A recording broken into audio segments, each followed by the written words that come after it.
Estamos começando mais um ponto de encontro pela sua TV RCA. E o assunto hoje efetivamente é palpitante, dadas as circunstâncias em que o tema está sendo colocado na mesa para debate. Olha, gente, o Conselho Nacional de Política Energética aprovou nesta quarta-feira, dia 25, o aumento da mistura obrigatória de etanol na gasolina de 27% para 30%. Conhecido a partir de agora, vai existir uma familiaridade com o E30. E de biodiesel no diesel de 14% para 15%, vai passar a ser o B15. O que a gente pode dizer sobre isso? Bem, a medida ela entra em vigor a partir do dia 1º de agosto e permite que o Brasil avance na autossuficiência, reduzindo a necessidade de importações. Também colabora para a redução do preço dos combustíveis e diminui o potencial poluente dos combustíveis, que na maioria das vezes existe muita reclamação contra a utilização desta fórmula. A decisão ela foi tomada durante uma reunião que aconteceu nesta quarta-feira, como dissemos, no Ministério de Minas e Energia, liderada pelo presidente. Olha só a importância do que nós vamos conversar hoje. Uma reunião liderada pelo presidente Luiz Inácio Lula da Silva, ao lado do ministro Alexandre Silveira, da Minas e Energia, e também demais membros que compõem o colegiado. É verdade que temos que ser sinceros, porque para que isso acontecesse, muita gente trabalhou. Lideranças do mundo do agronegócio, federações, associações, produtores de cana, fornecedores de cana, enfim, muita gente do setor esteve empenhado. Mas alguém, a esta altura, é capaz de dizer: se então é tão importante, explica aí, Ivan. Não, eu não tenho essa pretensão. Quem vai explicar, quem vai detalhar tudo isso é Luiz Henrique Escabelo de Oliveira. Ele é presidente da Associação dos Fornecedores de Cana em Araraquara, é presidente da Credicentro, uma cooperativa de crédito voltada para o produtor rural, e diretor da FEPLANA, que é uma federação dos plantadores de cana em nosso país. Quer dizer, uma liderança do agronegócio na região central do estado de São Paulo.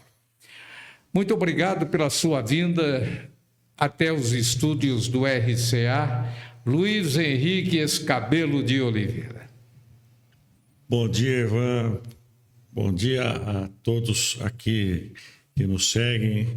Muito feliz de estar aqui com essa seleta audiência do seu portal. Satisfação.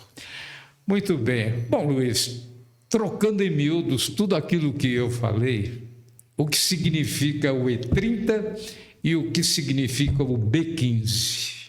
Bom, resumo da ópera é o que você já falou. E30, a partir de agora, a gasolina passa a ter 30% de etanol e o diesel passa a ter 15% de biodiesel como exigência dos compromissos assumidos pelo Brasil nas conferências de clima que houve esses anos todos. Portanto, não é algo que surgiu do nada, são compromissos ambientais assumidos pelo Brasil visando a redução, a diminuição dos gases do efeito estufa, da descarbonização da atmosfera. Olha que se o assunto é tão técnico e eu fico mergulhado nas dúvidas, nas informações que chegam, porque hoje existe uma agilidade muito grande no sentido da informação, mas a questão é técnica. Quanto tempo durou isso para acontecer em nosso país? Ivan, eu poderia dizer assim, isso durou 50 anos, porque o Proálcool, né, completou seus 50 anos agora, ano passado, né? Então não é de hoje que o Brasil vem trabalhando com essa transição energética, né? Aliás, o Brasil já na década de 20 já tinha experiências com etanol, seja lá em Alagoas, Pernambuco, mas até aqui na Faculdade de Farmácia de Araraquara teve lá os seus pé de bode movido a etanol, né?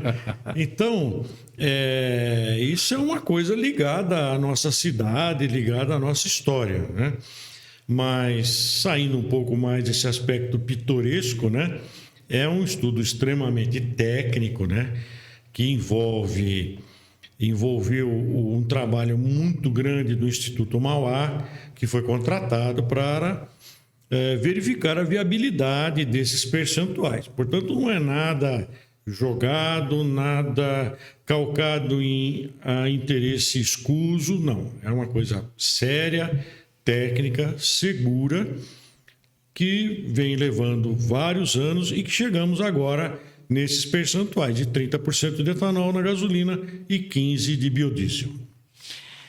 Você falou em passado, relembrou até os momentos de glória de uma suposta descoberta da Faculdade de Farmácia em Araraquara, os pé de bodes parados em frente à faculdade lá na Rua 8.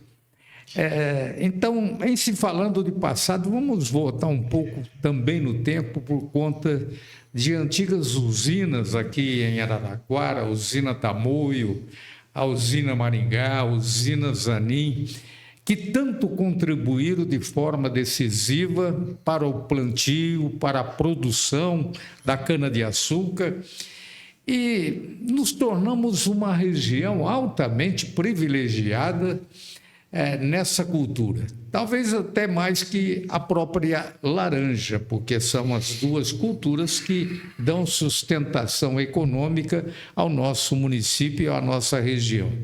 Bem, mas todas as usinas, elas desapareceram praticamente. Foram negociadas, enfim, elas ainda mantêm algum papel relevante na produção da cana, lembrando que, por conta das comercializações, das vendas e tal. Mas lembrando que nós estamos entrevistando uma associação ou o presidente de uma associação que detém poder sobre o setor canavieiro. A minha pergunta, Luiz, é a seguinte: eu sei da importância agora do E30, nomenclatura dada ao etanol, e sei do B15, o nosso biocombustível, que é o etanol no diesel. Ele só tem um lado positivo, só existe vantagem em ter o E30 e o B15. Pode ser que no andar da carruagem surja algum problema, alguma dificuldade. Como é que funciona essa parte técnica do projeto que foi aprovado? Ok. Ivan, na verdade é o seguinte, nesses últimas horas a gente tem sido bombardeado com informações de que talvez isso não fosse ideal, talvez causasse esse ou aquele problema. O fato é que o estudo da fundação do Instituto Mauá provou que é extremamente segura essa utilização aí. Agora, de uma vez por todas, nós precisamos entender o seguinte: o mundo está passando por uma brutal mudança da matriz energética por causa dos gases de efeito estufa, das mudanças climáticas, certo? E uma das alternativas são os biocombustíveis. Então, esse é um ponto que a gente não pode deixar de colocar na mesa. O segundo é que, eu já citei, esse aumento do biocombustível na gasolina e no diesel, Isso faz parte de compromissos assumidos pelo Brasil ao longo das diversas conferências do clima. Isso não é de hoje, isso já vem programado, projetado, certo? E toda mudança tecnológica tem desafios a serem vencidos, né? Falando um pouquinho de passado, né, Ivan? Os primeiros carros a etanol não pegavam no frio, cuspia combustível pelo escapamento, né? Dava uma dor de cabeça. Era uma verdadeira porcaria, vamos falar bem sinceramente, né? E hoje, um carro etanol é uma tranquilidade. Então, desafios existem e não dá para negar isso daí, certo? E toda mudança energética requer investimentos, que num primeiro momento é percebido como um custo, alguma coisa assim. Mas isso só pode levar para um lugar melhor. Porque se for para um lugar pior, não serve, tá? E, obviamente, para a gente encerrar, é que essa mudança precisa traduzir em benefícios para a sociedade. Porque se não traduzir em benefícios para a sociedade, ela não tem sentido. E o biocombustível, como você estava dizendo, ele está intrinsecamente ligado, no caso do etanol, à nossa região. A nossa região, desde a década de final da década de 20 e 30, ela já tem usinas aqui, já tem produtores de cana, e a nossa região, ela cresceu, continua crescendo, graças a essa parcela do agronegócio da economia. O que nós precisamos focar é que não é só uma questão de mecânica, uma questão de eficiência do combustível, que tem que ser resolvida, não há a menor dúvida. Mas nós temos que ver que a produção de etanol traz para a nossa região o que a gente chama de externalidades. A produção de etanol trouxe riqueza, trouxe emprego, trouxe desenvolvimento tecnológico, trouxe empresas subsidiárias, correlatas à produção do etanol. Vamos ver aqui, a Araraquara foi uma região de indústria metalmecânica, Sertãozinho, Matão. Quantas indústrias funcionam aqui em função dessa atividade? Quantos empregos são gerados? Quanta renda é gerada? Quanta tecnologia é desenvolvida? A gente tem a Unesp aqui, nós temos aqui São Carlos com a Federal, com a USP. Tudo isso daí tem uma grande participação dessa atividade que, no final das contas, é o biocombustível. Portanto, a gente ficar com essa visão assim, muito restrita daquilo que se era 27,5 e passou para 30, que é 2,5, se esse 12,5 é que vai piorar tudo, não é por aí.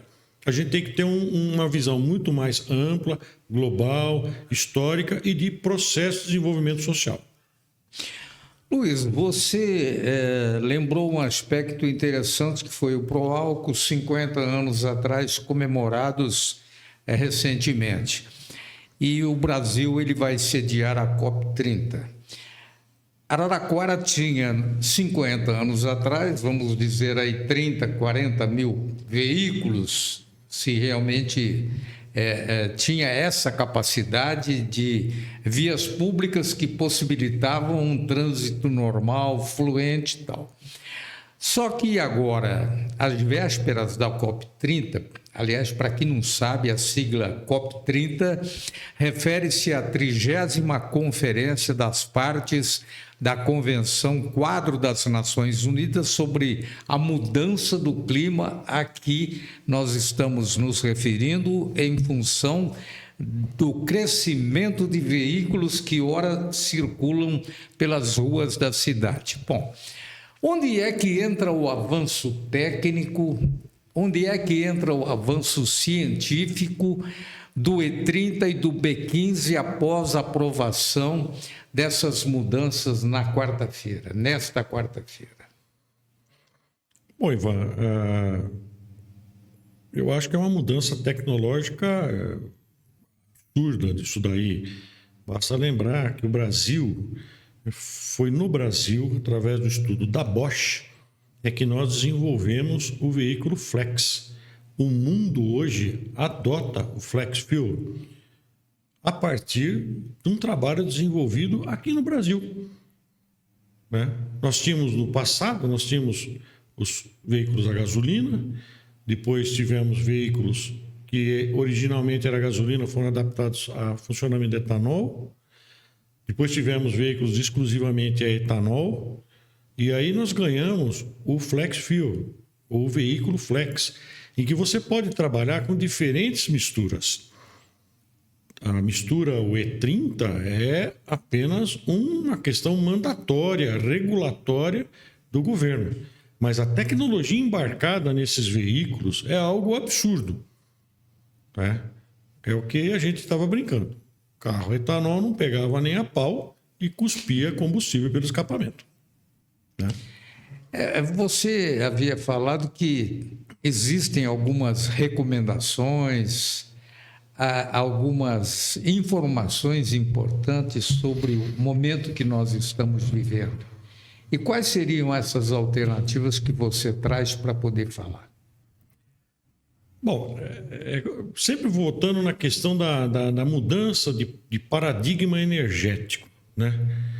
Então, não sei se é exatamente isso que você está querendo saber, mas só tem o carro a etanol, só tem... Não, tem o flex, não a gente, toda mudança traz alternativas, toda mudança apresenta uma série de propostas que ao final de um determinado tempo as melhores, as mais eficientes vão surgir, né? Ainda naquela brincadeirinha que a gente estava fazendo, quando surgiram os primeiros videocassetes, como é que era? Aí era o sistema VHS ou Betamax, né? Exatamente. Aí ficou, o Betamax fracassou, ficou tudo VHS da época, né? VHS. Então hoje, o que nós temos aí nessa prateleira de alternativas em relação à motorização, aos veículos automotores, né? Você tem desde o carro movido a flex, a etanol, que é um carro... vamos dizer assim, bastante adequado às condições brasileiras, por causa da infraestrutura de distribuição de combustíveis e tudo mais, até o carro elétrico, né? E nesse meio aí, você tem uma série de alternativas que estão sendo colocadas. Você tem o carro híbrido, que tem um motor a combustão, mas que tem um gerador, que tem bateria. Você tem o carro... exclusivamente a bateria, que é carregado na tomada. Você tem um carro que é o plug-in, que você tem motor a combustão, mas pode carregar na tomada. E tem também agora o carro a hidrogênio. Hidrogênio verde, produzido através de fontes renováveis, não é o hidrogênio do petróleo, é o hidrogênio verde, produzido através de biocombustíveis, porque o etanol é uma fonte importante dele, e que está sendo estudado também. A Toyota tem um protótipo, é o Mirai, é um veículo que funciona a hidrogênio, é um carro hidrogênio e elétrico ao mesmo tempo. E é tecnologia desenvolvida aqui no Brasil. A Toyota aqui no Brasil que está trabalhando com isso daí. Então, quando a gente fala assim, em saltos tecnológicos, a gente tem que entender que tudo é colocado na mesa e tudo é testado, tudo é verificado, né? O Brasil tem uma excelência nessa questão, apesar de a gente sempre achar que o Brasil está para trás, não. Na questão energética, nós temos um núcleo de inteligência na USP, na Faculdade de Engenharia da USP em São Paulo, que é um núcleo de inteligência. Eles fazem pesquisa? Não, eles coordenam uma rede absoluta, enorme de pesquisas no Brasil todo. Um pessoal extremamente sério, com auditoria internacional, inclusive. E eles estão lá trabalhando, já tem protótipo de ônibus a hidrogênio, tem esse carro aí. Quer dizer, então, tem muita coisa que vai acontecer.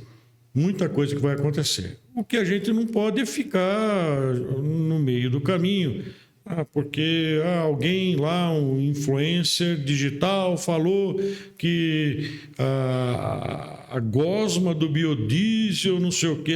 Se for assim, a gente não anda para frente. Nós temos que ter confiança que isso daí vai ser o nosso futuro. Nós estamos conversando aqui com o presidente da Associação dos Fornecedores de Cana, presidente também da Credicentro e diretor da FEPLANA, uma instituição que abraça as associações de cana em todo o país. Luiz Henrique Escabelo de Oliveira é o entrevistado em função das mudanças que estarão vindo por aí. Mas falar em mudança, Luiz, eu tenho uma pergunta. Na vida do empresário, do comerciante e aquele que mexe com a bomba, o que pode mudar? Não muda absolutamente nada?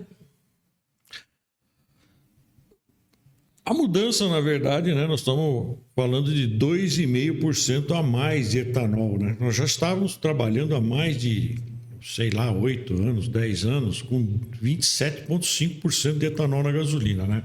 Então, esse cavalo de batalha aí, né, porque é 30 agora, é 2,5%. Isso é insignificante isso daí. O biodiesel também é 1% a mais, também é muito pouco. Né? Agora, o que reverte isso daí para a sociedade? Isso é que é importante, né? É importante porque isso sedimenta ainda mais um programa de biocombustível que traz benefícios para a sociedade. Isso é que é importante. Menos poluição. Seja desde a redução da emissão de gás de efeito estufa, isso é para a sociedade como um todo, mas também para as sociedades locais, que é a nossa região aqui. Nós somos uma região produtora de biocombustíveis. Portanto, isso é bom para a gente. Economicamente, é excelente para a gente isso daí. Isso gera receita, isso dá estabilidade econômica, isso gera oportunidades, desenvolvimento tecnológico. Então, eu acho que nós temos mais é que festejar esse momento, porque nós demos mais um passo para a efetivação, a fixação desse sistema de combustíveis no Brasil. Luiz, em que momento que nós tivemos um avanço da cultura da cana-de-açúcar aqui no interior de São Paulo, mais especificamente na região central do estado de São Paulo, paralelamente com a laranja, porque nós tínhamos a cafeicultura, ela deu uma degringolada, vamos dizer assim, e de repente a laranja e a cana-de-açúcar tomaram posse das propriedades agrícolas e hoje nós temos como uma das principais fontes da economia regional. Mas em que momento que se deu isso? Bom, primeiro, a cana é bem antiga na nossa região. Exato. Há muito tempo a gente produz cana aqui na nossa região. Se não me falha a memória, a usina Tamoio foi fundada na década de 30, né? Mas durante esses 80 e poucos anos aí, a gente viu uma sucessão, que você disse aí. O café foi a cultura pioneira na nossa região. Depois o café foi perdendo importância por uma série de motivos e que foi sucedido pela cana, foi sucedido pela laranja, né? Tivemos aí um pequeno momento do algodão na nossa região, mas a cana deu um salto assim, bastante significativo a partir do pró-álcool, que houve grandes investimentos. Então, não em novas unidades na nossa região, porque nós já somos uma região canavieira há muitos anos, desde a década de 30, 40, quando fundaram as usinas que você mencionou no início da nossa conversa. Mas houve um brutal aumento da capacidade de moagem dessas usinas. Então, até no momento você diz, nós perdemos tal usina. Não, não é que nós perdemos tal usina. Na verdade, a capacidade de moagem de cana da nossa região é crescente, cada ano aumenta mais. por causa Graças a elas no passado. Graças ano passado e graças ao aumento das usinas, das fábricas e tudo mais, né?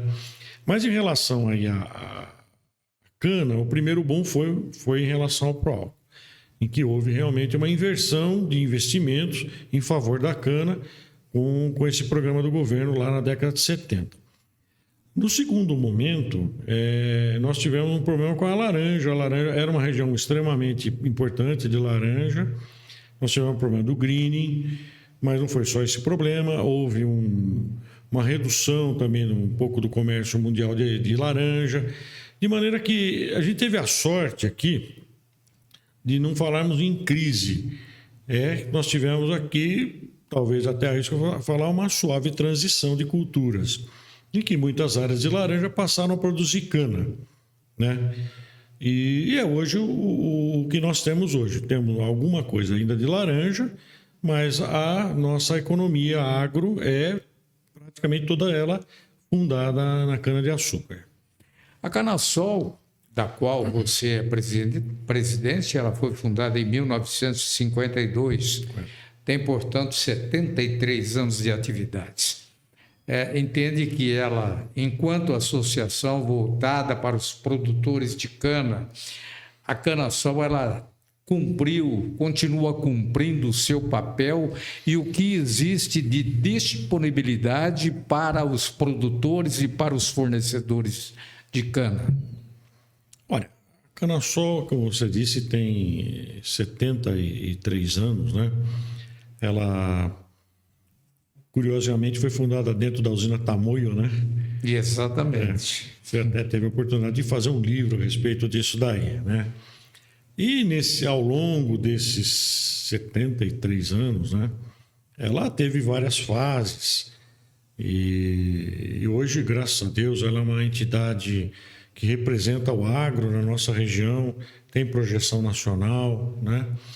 E ela é um órgão de defesa dos produtores de cana, seja nos seus interesses mais diretos, mas também nós temos a área da assistência social, da área da assistência técnica, da defesa do agro como um todo, né? Então, daquela entidade, vamos dizer assim, muito específica, dedicada só à cana-de-açúcar, né? Hoje a Canasol se reveste mais de uma entidade que trabalha com agro, seja defendendo nos mais diversos foros aí, porque o agronegócio ele também partiu para a sofisticação e partiu para enfrentamento de outras questões ambientais, tributárias, questões fiscais, enfim.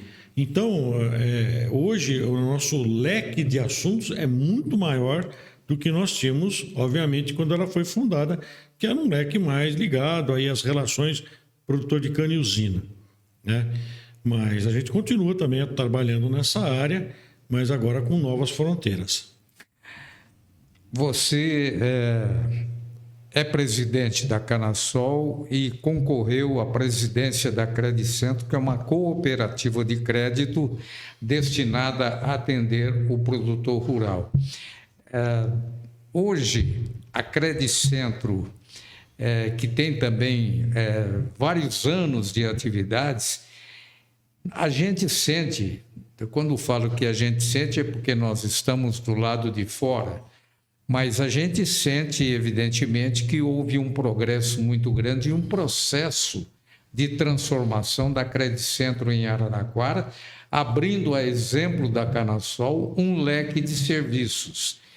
Como é que está dando esse processo de transformação de uma Credicentro antiga com uma Credicentro totalmente modernizada? Bom, a Credicentro foi fundada em, se não me engano, 82, né? Então ela também tem já uma boa jornada aí de caminhada.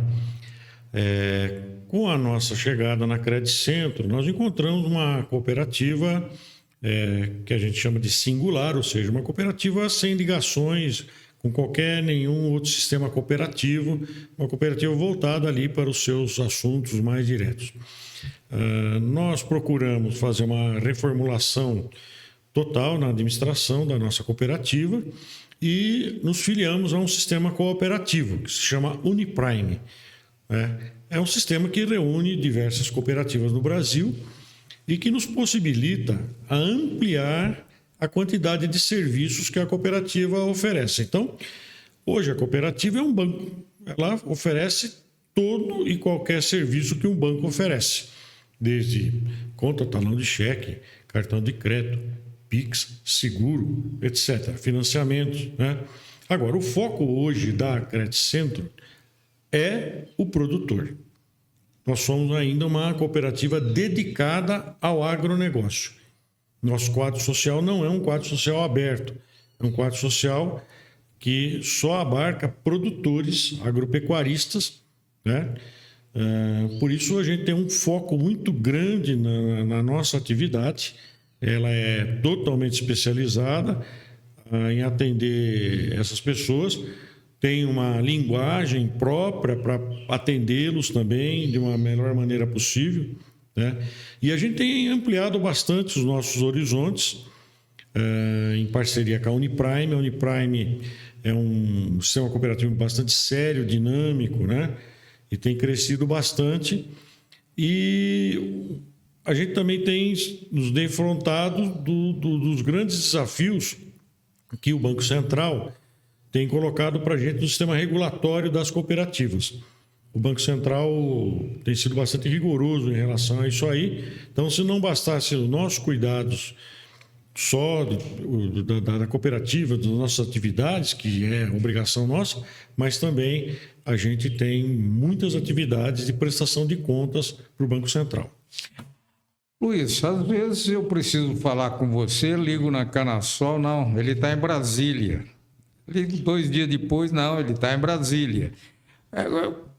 Onde você encontra tanta força para dar essa representatividade, não apenas para a Canasol ou para a Credit Centro, mas para a categoria de uma forma geral? Precisa muita disposição, porque você conseguiu colocar a Canasol dentro de uma federação e se tornar diretor de uma federação que abraça as associações em nosso país.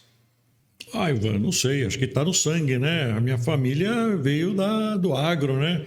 Desde lá atrás, meu bisavô, né? Eu gosto muito dessa atividade.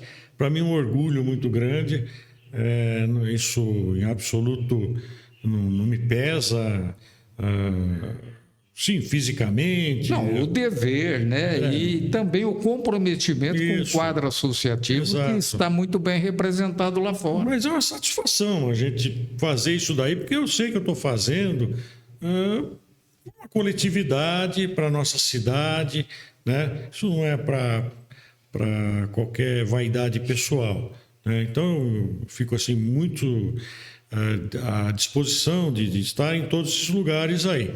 E, obviamente, o agro cresceu muito, ele é muito demandado hoje no Brasil, o grau de exposição dele é extremamente alto, porque tudo que cresce se expõe, e a gente tem que estar lá defendendo as nossas posições, explicando, então tem que estar presente. Então, na medida do possível, a gente vai lá, defende os nossos pontos, né? Nós temos lá os nossos outros colegas lá, tem o presidente da federação, que é o Paulo Leal, uma pessoa prontamente disponível para todos os assuntos.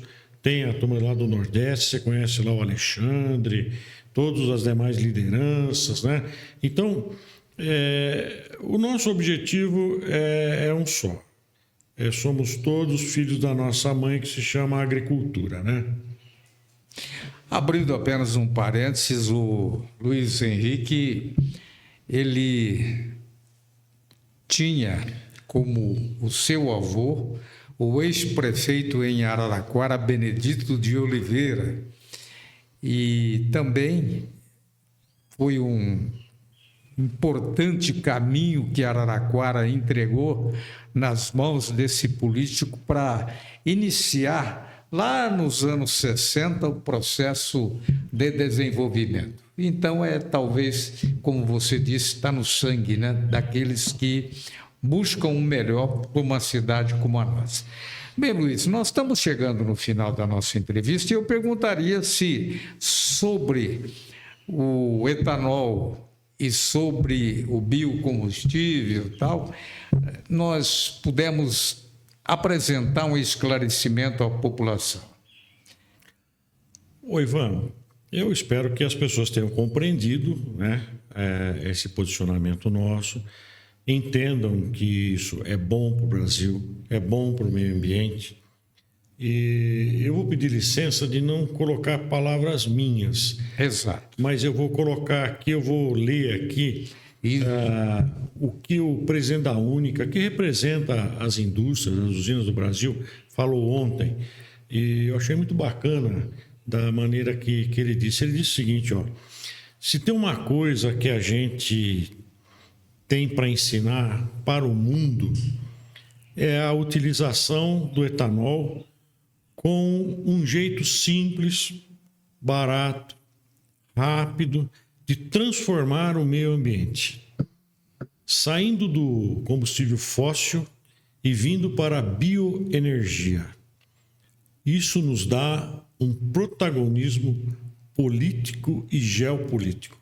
Gente, o Brasil está na frente do que tem de mais moderno no mundo na área de conservação ambiental, na área de bioenergia. Isso tem que ser orgulho de cada brasileiro. Isso que importa. Muito bem. Nós conversamos neste ponto de encontro com o presidente da Canasol, presidente da Credicentro e diretor da FEPLANA em Brasília, Luiz Henrique Escabelo de Oliveira, a quem agradecemos pela visita, nos colocamos à disposição sempre para a divulgação de fatos importantes e interessantes para a nossa comunidade e principalmente para o setor rural, para o setor canavieiro, enfim, nós estamos aqui para brigar por Araraquara, Luiz. Com certeza, muito obrigado, sempre à disposição de todos, um grande abraço. Um abraço a todos, vamos voltar em breve com mais um Ponto de Encontro.